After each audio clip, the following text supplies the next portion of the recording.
오늘 말씀을 함께 나누는 시간을 갖겠습니다. 우리가 지난 시간까지 여호수아서를 함께 32번의 시간을 통해 함께 나눴습니다. 제가 이 시간에 여호수아서를 통해서 여러분에게 남은 것이 무엇이냐고 물어본다면 대답을 안 하실 것 같아서 다시 그러면 제가 여호수아서를 1장부터 펼쳐야 되기 때문에 물어보지는 않겠습니다. 그리고 이제 오늘이 지나고 다음 주부터는 뒤에 있죠. 하나님의 10가지 말씀이라는 주제를 가지고 함께 한 약 12번의 시간을 통해 말씀을 나누려고 합니다. 하나님의 10가지 말씀이 뭐죠? 10개죠. 근데 사실 성경의 원어적인 표현을 보면 10개란 말은 성경에 없습니다. 10가지 말씀으로 나와요. 하나님의 10가지 말씀이죠. 이 말씀은 구약에 갇혀있는 낡고 지금 오늘날에는 적용할 수 없는 옛날의 말씀이 아니라 여러분 이 시대를 보십시오. 절대 기준이 상실된 시대죠. 각자 자기 소견에 옳은 대로 살아가는 시대, 자기 중심대로 살아가는 시대 앞에 절대적으로 필요한 게 하나님의 말씀입니다. 여러분 선악을 알게 하는 나무의 실과를 사람이 손을 뻗어 따먹는 순간 어떻게 됐죠? 선악의 기준이 이제는 하나님이 아니라 인간이 됐다는 이야기입니다. 더 이상 하나님이 기준이 아니에요. 이 시대도 여전히 하나님의 기준이 아닌 하나님의 말씀이 들려지지 않죠. 자기가 기준인 대로 살아가는 시대 앞에 정말 하나님의 10가지 말씀이야말로 이 시대에 우리가 들어야 되고 붙잡아야 될 하나님의 말씀인 줄 믿으시기 바랍니다. 아멘. 그러기에 여러분 다음 주에 다 뭐 하셔야 돼요? 빠지시면 안 됩니다. 이제 하나님의 10가지 말씀을 함께 나누는 첫 번째 시간이에요. 여러분 첫 번째 시간은 굉장히 중요하다고 했나요? 안 중요하다고 했나요? 굉장히 중요하죠. 여러분 학교에 들어가서 대학생들이 오리엔테이션 시간을 가질 때 그 시간을 빠져도 되는 시간으로 생각하는데 그 시간에는 앞으로 우리가 뭘 배울지에 대해서 나누는 굉장히 중요한 시간입니다. 여러분 그러기에 다음 주에 다 뵙기를 예수님의 이름으로 소원합니다. 아멘. 오늘은 이제 우리 마태복음을 통해서 이제 여러분들이 잘 아는 재물이 많은 청년이죠. 우리가 부자 청년으로 알고 있는 그 부자 청년이 예수님께 나왔다가 예수님을 찾아오죠. 은혜입니다. 아무나 예수님을 찾지 않죠. 근데 마무리는 근심하며 예수를 떠나는 걸로 마무리가 지어집니다. 그리고 그 오늘 우리가 읽지는 않았지만 본문 뒤를 계속해서 읽어보면 예수님이 제자들에게 이 근심하며 돌아간 부자 청년을 향해서 부자가 천국에 들어가는 것이 낙타가 바늘기로 들어가는 것보다 더 어렵다라고 말씀을 하십니다. 그럼 제자들이 놀라죠. 그럼 누가 과연 천국에 들어갈 수 있습니까? 사람으로서는 할 수 없지만 하나님으로서는 다 할 수 있느니라라는 말씀을 제자들에게 하십니다. 사람은 할 수 없죠. 하나님은 하실 수 있습니다. 여러분의 가정 가운데 안타깝게도 하나님의 말씀이 들려지지 않고 하나님의 다스림이 임하지 않은 자녀들, 배우자들, 부모들, 형제, 자매들, 여러분 이번 추석 연휴를 기회로 삼으셔서 그 자리에 여러분이 하나님이 보낸 선교사로 서 있는 겁니다. 사람으로서는 할 수 없지만 하나님으로서는 다 할 수 있음을 믿고 그 자리에 서셔서 뭐 하라고 그랬죠? 교회 좀 나가, 예수 좀 믿어, 그런 말 하는 거는 하수라고 그랬습니다. 여러분 그런 말 하는 거 아니에요. 해보셨잖아요. 되던가요? 아유, 삼촌이나 똑바로 믿어, 아버지나 똑바로 다니세요. 겉으로는 얘기 안 하죠. 속으로 하겠죠. 거기서 뭐 하는 거죠? 더 희생하는 겁니다. 더 참는 거죠. 하나님의 자녀라는 정체성을 가지고 나는 여기에 선교사로 파송받은 하나님의 사람이다. 그러니 너희가 알지 못하는, 너희가 소유하지 못한 것을 내가 알고 소유한 자로서 내가 참는다. 내가 희생한다. 그 아름다운 말을 하는 겁니다. 그래서 지난 금요 성령 집회 때 어느 한 권사님이 저에게 목사님 볼 때마다 더 젊어지세요, 이런 말씀을 하시더라고요. 뭐 누가 이거를 거짓말이라고 하나요? 뭐 듣기 좋은 소리라고 하나요? 여러분, 이런 아름다운 말을 하는 겁니다. 여러분, 속에 있는 말을 다 하면 안 되죠. 여러분, 속에 있는 말, 내가 이 말까지는 안 하려고 했는데로 시작하는 그 말을 하시면 안 돼요. 특별히 부부 사이에, 자녀와 부모 사이에 그 말은 하시는 거 아닙니다. 여러분, 성질대로 하면요, 여러분 살아보셔서 아시지만 여러분 자녀 중에 살아남아 있을 자녀가 있나요? 여러분, 성질대로 하면 다 살아있을 자녀가 사실은 없죠. 여러분, 우리는 그 성질대로 사는 자들이 아닙니다. 하나님의 자녀로, 선교사로 거기에 서 있는 거죠. 이 부자 청년이 근심하며 돌아갑니다.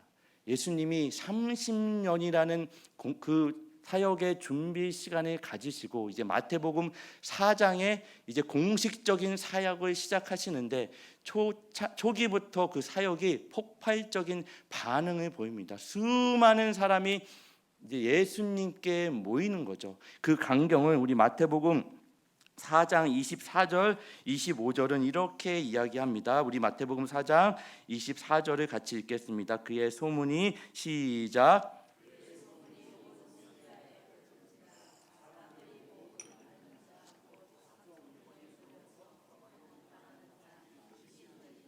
간질하는 자, 중풍병자들을 데려오니 그들을 고치시더라. 갈릴리와 데가볼리와 예루살렘과 유대와 요단강 건너편에서 수많은 무리가 따르니라. 이제 그의 소문, 누구죠? 예수님의 소문이 수리아, 오늘날로 치면 시리아입니다. 이 말은 뭐냐면요, 유대 땅을 넘어 예수님의 소문이 온 땅에 퍼졌다는 이야기입니다.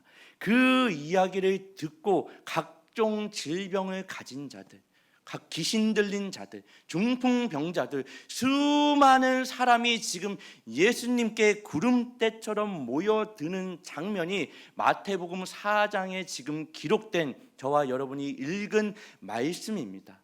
여러분, 성경을 주의 깊게 잘 읽어보시면 두 부류로 나누는 것을 우리가 볼 수 있습니다. 여러분, 마태복음 4장 25절에 수많은 무리가 따르니나에 이어서 바로 5장 1절을 보면 예수께서 무리를 보시고 산에 올라가 앉으시니 제자들이 나아온지라. 그럼 지금 수많은 무리 가운데 누가 나오죠? 제자가 나옵니다. 성경을 쭉 읽으면요, 수많은 무리가 있고 그 가운데 또 제자가 있습니다. 두 부류가 나오죠. 수많은 무리와 제자가 나옵니다. 누가복음에 의하면, 누가복음 14장 25절부터 27절에 수많은 무리가 함께 갈새 예수께서 돌이키사 이르시되 물은 내게 오는 자가 자기 부모와 처자와 형제와 자매와 더욱이 자기 목숨까지 미워하지 아니하면 능히 내 제자가 되지 못하고 누구든지 자기 십자가를 지고 나를 따르지 않는 자도 능히 내 제자가 되지 못하리라. 굉장히 이 기준에 의하면 수많은 무리가 예수를 따라옵니다. 예수님이 그들을 바라보며 지금 하시는 말씀이죠. 굉장히 우리가 지킬 수 없을 것 같은 말씀을 하십니다. 33절도 보면 이와 같이 너희 중에 누구든지 자기의 모든 소유를 버리지 아니하면 능히 내 제자가 되지 못하리라. 성경을 통해서 그 수많은 무리와 제자를 나누는 기준이 뭐죠?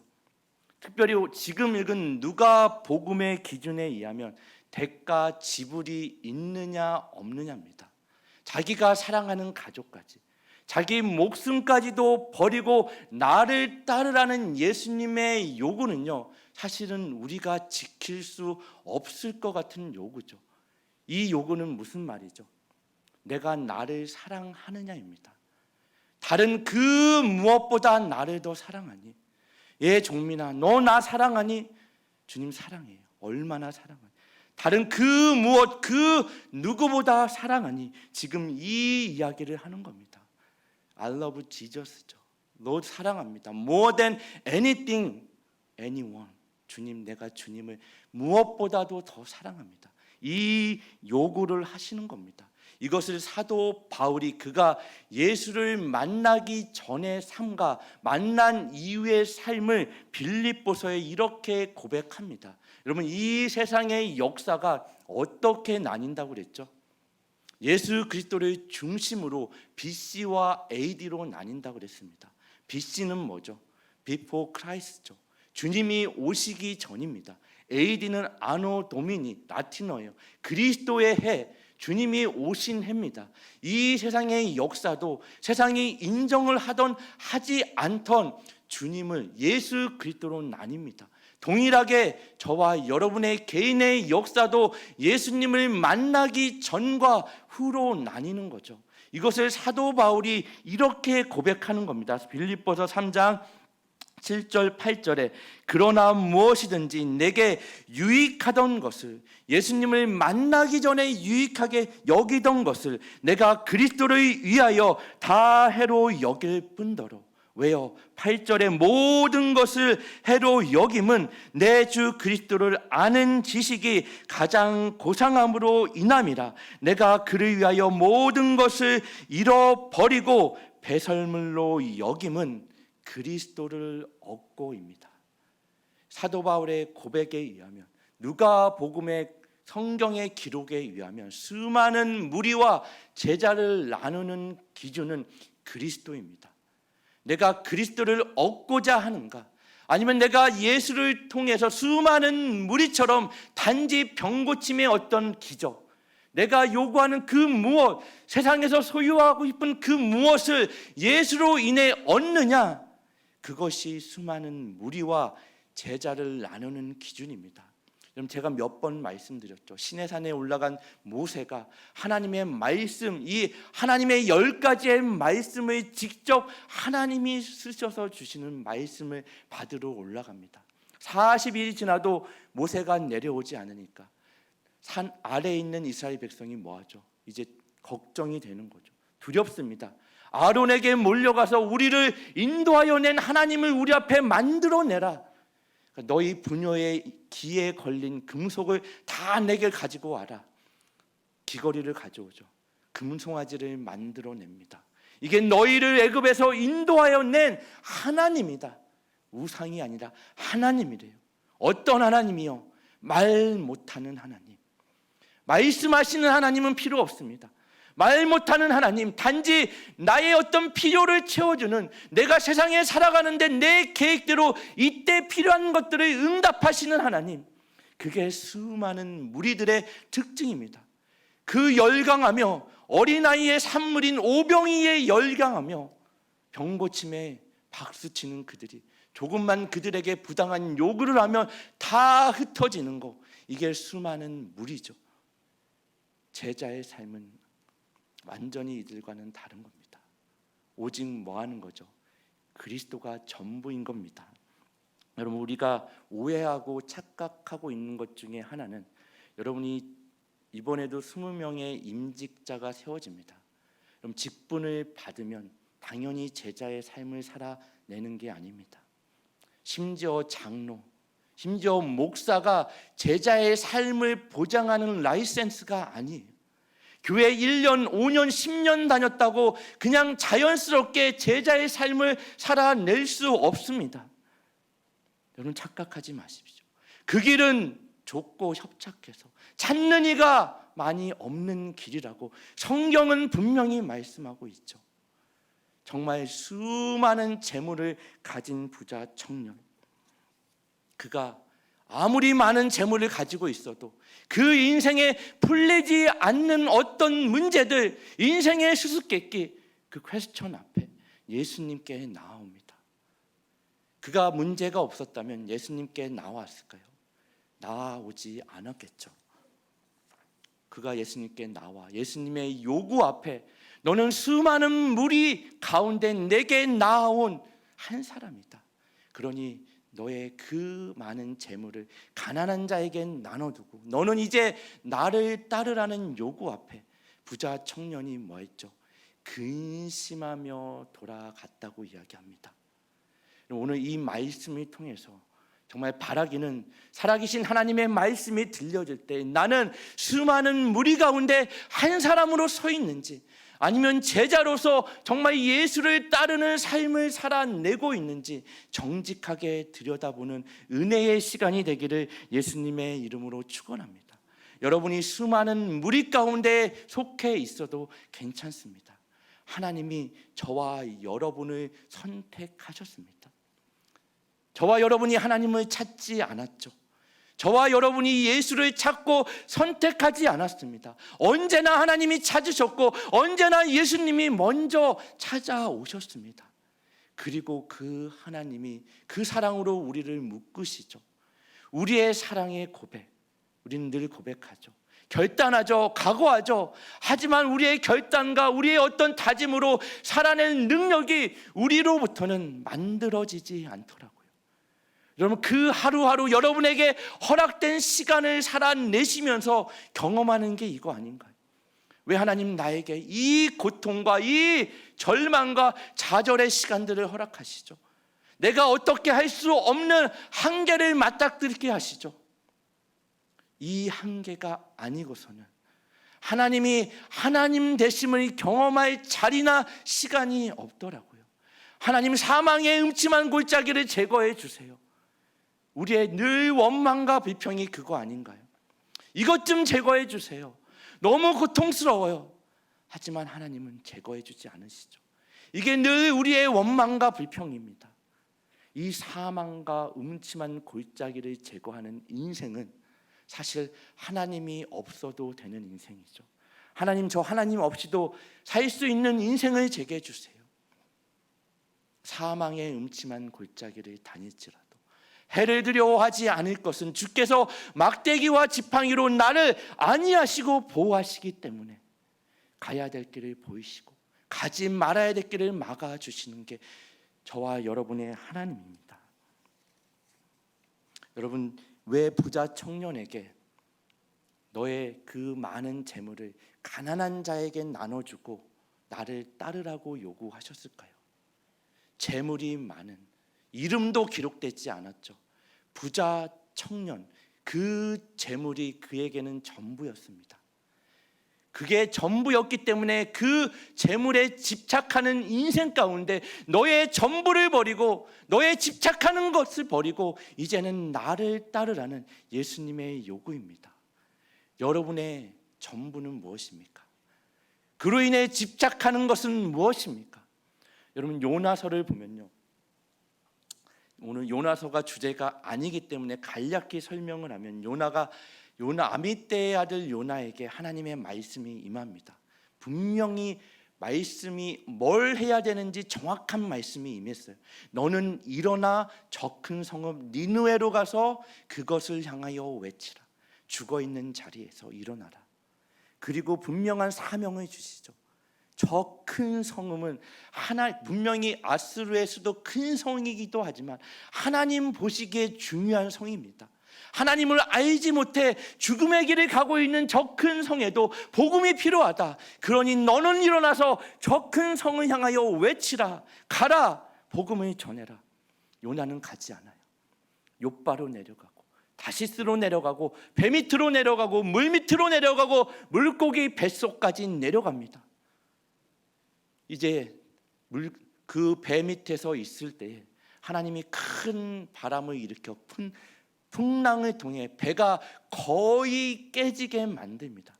배가 완전히 깨지지 않죠. 거의 깨지게 만드세요. 여러분의 인생을 돌이켜보면, 아니 저의 인생을 돌이켜보면 하나님의 말씀에 순종한 적이 없어요. 이해되고 납득이 돼서 순종하지 못하죠. 큰 풍랑을 통해 배를 깨뜨리시는데 죽을 것 같은데 죽이지 않으시더라고요. 거의 깨지게 만드십니다. 그런데 뱃사람들이 자기들의 방식으로 아무리 해도 풍랑이 잔잔하지 않죠. 이 일이 누구 때문에 왔는지 제비를 뽑습니다. 요나가 뽑히죠. 배 밑에서 잠자고 있는 요나. 거짓된 평화죠. 예수님도 배 밑에서 잠자고 계셨습니다.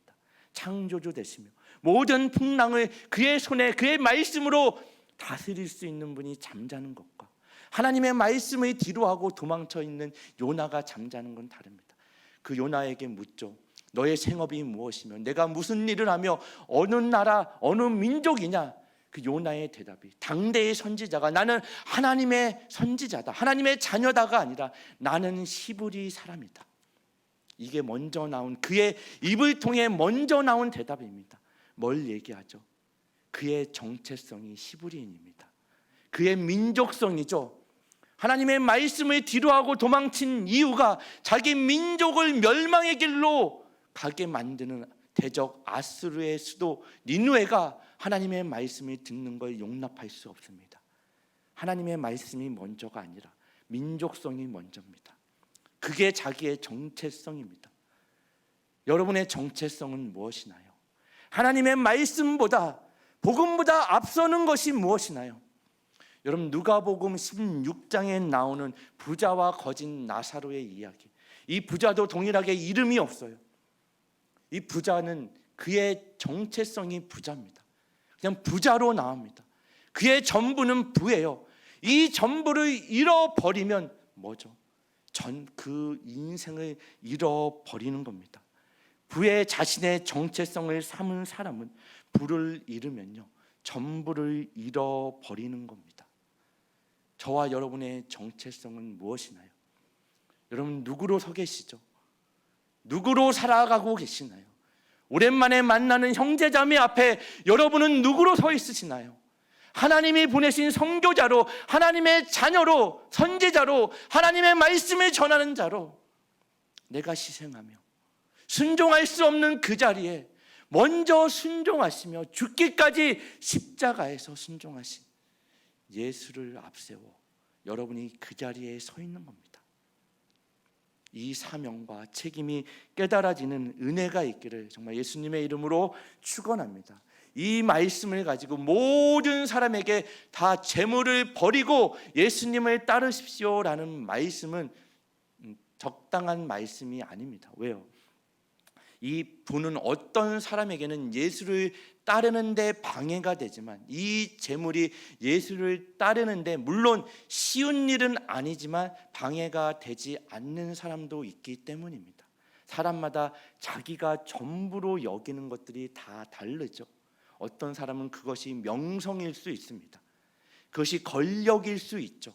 박수 받는 자리일 수 있습니다. 관계가 전부인 사람일 수 있습니다. 그래서 이 시대를 보십시오. 잘못된 관계 가운데 내가 그 관계에 버림받을까 봐 폭력적인 어떤 불이익을 당하면서 관계를 끊어내지 못합니다. 그게 그 사람의 전부예요. 그래서 모든 사람에게 지금 예수님이 부자 청년을 통해 말씀하시는 진짜 말씀은요, 내가 전부로 여기는 것, 내가 집착하는 것을 버리고 나를 따르라는 이야기입니다. 너 누구로 살래? 이 이야기하는 거죠. 지난 시간에 우리가 나눴던 수고하고 무거운 짐진 자들아 다 내게로 오라. 우리는 이 말씀을 어떻게 잘못 이해하죠? 주님 앞에 나오면 나의 모든 수고하고 무거운 짐을 맡기고 나는 아무것도 안 해도 되는 존재로 여깁니다. 아니죠. 수고하고 무거운 짐진 자들아 다 내게로 오라. 내가 너희를 쉬게 하리니 나는 마음이 온유하고 겸손하니 내 멍에를 메고 뭐죠? 내게 배우라입니다. 멍에가 뭐라고 그랬죠? 멍에는 누가 매죠? 소가 매죠. 일을 시키는 데 목적이 아니라 이 멍에를 맨 소는 주인이 있다는 이야기입니다. 내 멍에를 메고 나는 마음이 온유하고 겸손하니 내 멍에를 메고. 내 인생의 주인이 이젠 누구란 얘기예요? 예수님이라는 말씀입니다. 그러니 그 사망의 음침한 골짜기를 갈 수 있는 거죠. 홀로 가면요 힘들죠. 고단하죠. 아니 갈 수 없죠. 매일매일이 아우성치는 고통의 순간입니다. 하지만 우리 인생의 주인이 내가 아닌, 더 이상 나의 인생을 내가 주도적으로 이끄는 인생이 아니라 예수님이 나의 주인이 되셔서 그분이 나를 안위하시고 보호하시고 이끄는 인생이 이는 내 멍에는 쉽고 내 짐은 가벼움이니라입니다. 누구에게 여러분의 인생을 맡기시겠습니까? 여전히 여러분이 붙잡고 여러분이 전부라 여기는 것을 집착하며 살아가는 인생 앞에 이 예수님의 요구가 들려지기를, 그 들려지는 은혜가 있기를 예수님의 이름으로 축원합니다. 이 잘못된 정체성이 바뀌어지는 은혜가 있기를 예수님의 이름으로 축원합니다. 오늘 누가복음에 보면요, 이 부자 청년과 반대되는 삭개오가 등장합니다. 누가복음 19장 8절 9절 말씀을 보면 삭개오가 서서 주께 여짜오되 주여 보시옵소서 내 소유의 절반을 가난한 자들에게 주겠사오며 만일 누구의 것을 속여 빼앗은 일이 있으면 내 갑절이나 갚겠나이다. 예수께서 이르시되 오늘 구원이 이 집에 이르렀으니 이 사람도 아브라함의 자손임이로다. 아멘. 여러분, 구원을 이 삭개오의 어떤 행위로 인해 그가 구원을 받은 것이 아니라 구원받은 자, 예수님을 만난 자, 예수가 전부인 인생에서 당연히 나타나는 삶의 열매가 삭개오의 행동입니다. 삭개오의 행위로 구원을 받은 게 아니죠. 예수님이 심령이 가난한 자는 복이 있나니 천국이 저희 것이미요라는 말씀 가운데 무슨 말이라고 그랬죠? 심령이 가난한 자들에게 천국이 임하는 것이 아니라 천국이 임한 자들에게 나타나는 대표적인 특징이 심령이 가난한 겁니다. 심령이 가난한 게 뭐라고 그랬죠? 성경이 말하는 가난이 뭐라고 그랬죠? 나는 반드시 누군가의 도움 없이는 구원을 받을 수 없는 존재라는 걸 아는 겁니다. 그게 성경이 말하는 심령이 가난한 자, 가난한 자입니다. 여러분이 율법이 우리에게 왜 주어졌죠? 다음 주부터 하나님의 10가지 말씀을 살펴볼 겁니다. 사실은 우리가 그 누구도 지금까지 지켜내거나 지킬 수 없는 말씀입니다. 그래도 하나님, 내가 하나님 사랑하고 교회 열심이고 적어도 한 80점은 되지 않을까요? 근데 막상 시험지를 받아보니 뭐죠? 여지없는 빵점이더라고요. 이게 율법의 역할입니다. 예수 그리스도로 말미암지 않고는 우리는 하나님께 나갈 수 없는 빵점짜리 인생입니다.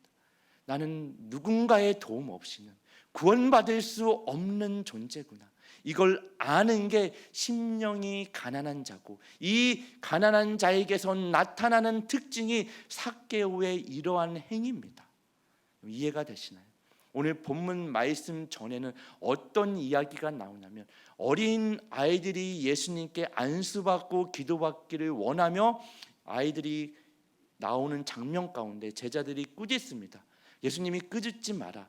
그리고 안수하고 기도하시며 천국은 마치 이런 어린 아이들과 같은 자들의 것이니라는 말씀이 나옵니다. 우리 마태복음 19장 우리 13절부터 15절까지의 말씀을 한번 읽어볼까요? 시작.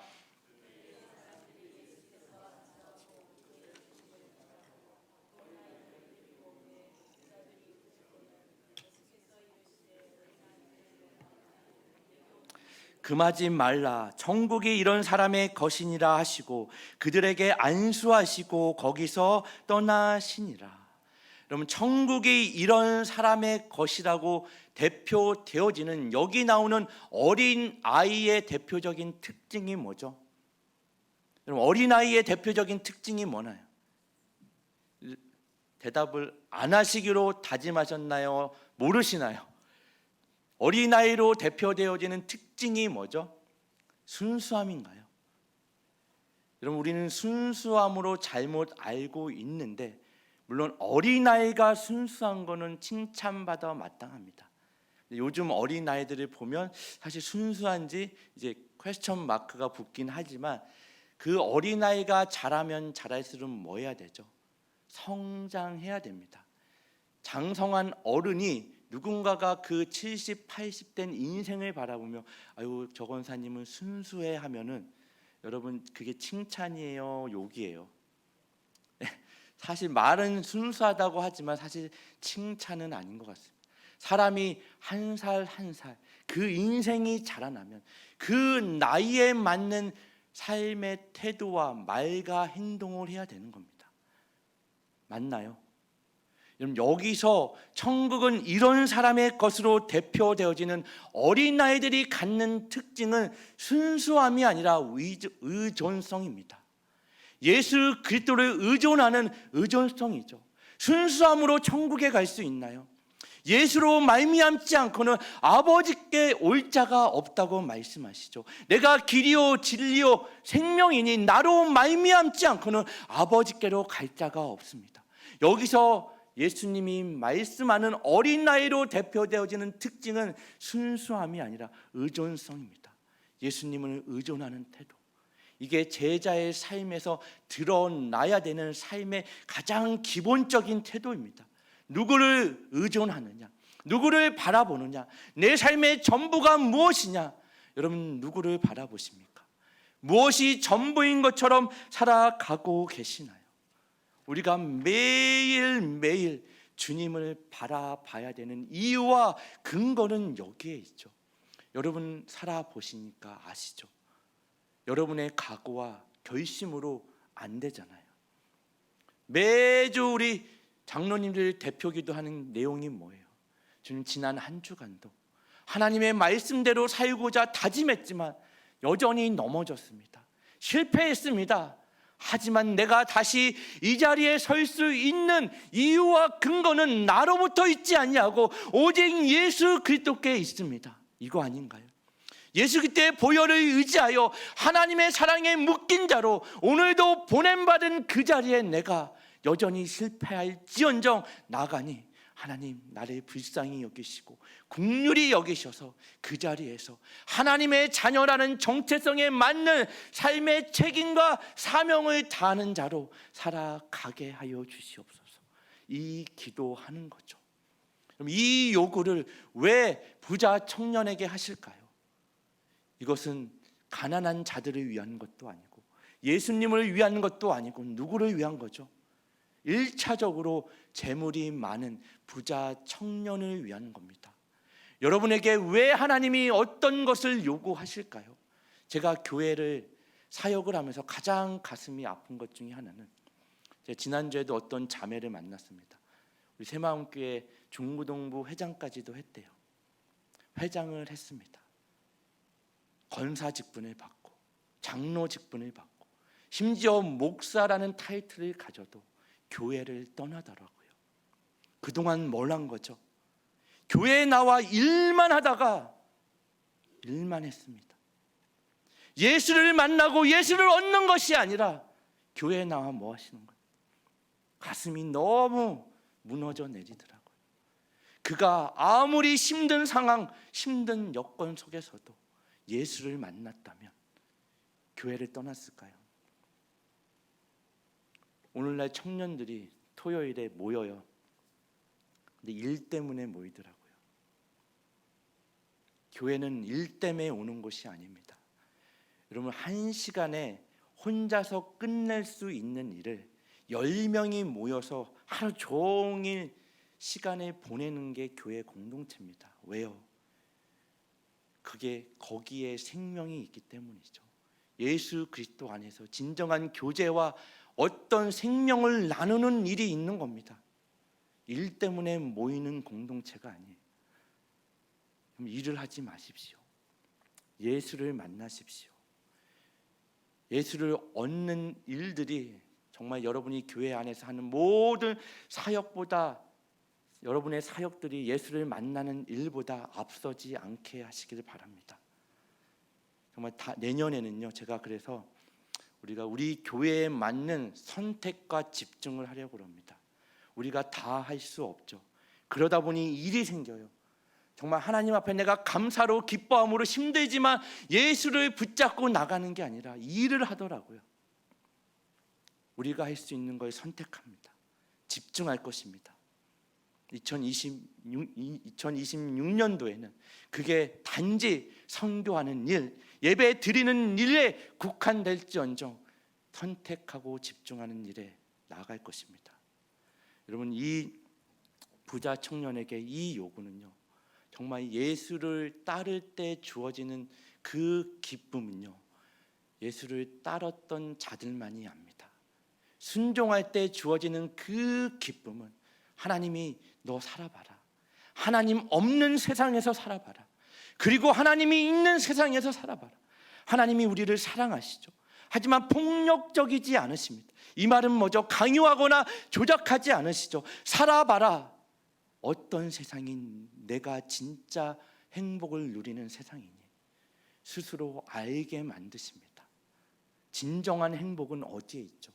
이 부자 청년이 그가 가진 수많은 재물로 인해 진정한 행복을 누리며 아무런 인생의 걱정과 근심이 없었다면 예수님께 나오지 않았겠죠. 지금 이 부자 청년이 재물이 얼마나 많은지 이름도 없습니다. 부자 청년이 부가 전부죠. 예수님께 나왔죠. 사실은 누구 앞에 서 있는 거죠? 세상에서, 아니 전 우주적으로 가장 부유하신 예수님도 청년이죠. 그 부유하신 예수 그리스도 앞에 나와 있는 겁니다. 예수님의 이 요구는 내가 너를 얻기 위해서 나의 모든 부를 버리고 이 땅에 온 것처럼 내가 나를 얻기 위해서 내 전부라고 여기는 것을 버리고 나를 따르라입니다. 이 음성이 정말 이 예배 시간에 살아계신 하나님의 말씀으로 들려지기를 예수님의 이름으로 축원합니다.